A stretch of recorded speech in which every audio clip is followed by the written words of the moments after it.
Cristiano Ronaldo oo digniin culus diray kadib guuldaradii Denmark. Cristiano Ronaldo oo diray fariin adag kadib guuldaradii lama filaanka ahayd ee Portugal ka soo gaartay Denmark. Ronaldo ma doonayo inuu ka quusto hamigiisa ku aadan hanashada koob kale, isagoo diray fariin adag kadib guuldaradii lama filaanka ahayd ee xulka Portugal ka soo gaartay Denmark tartanka UEFA Nations League. Ronaldo oo 40 jir ah ayaa ciyaaray dhammaan 90 daqiiqo ee kulanka, balse wuxuu la kulmay guuldar 1-0 ah.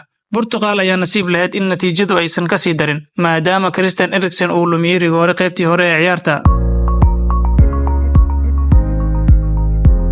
Xidiga Manchester United Rasmus Hojlund ayaa dhaliyay goolka kaliya ee ciyaarta, wuxuuna u dabaaldegay sida Ronaldo isagoo isticmaalaya dabaaldega caanka ah ee CU. Si kastaba ha ahaatee, Hojlund wuxuu cadeeyay in ujeedkiisu uusan ahayn inuu ku maadsado halyeeyga Manchester United.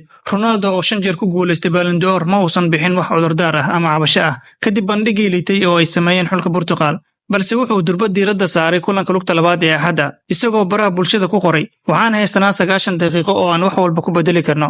Aan isku dayno dadaal kasta."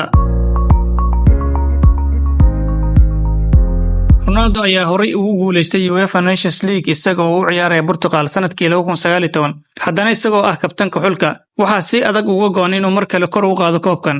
Wuxuu sidoo kale doonayaa inuu sii kordhiyo rikoorkiisa goolasha caalamiga ah oo haatan ah 135 gool.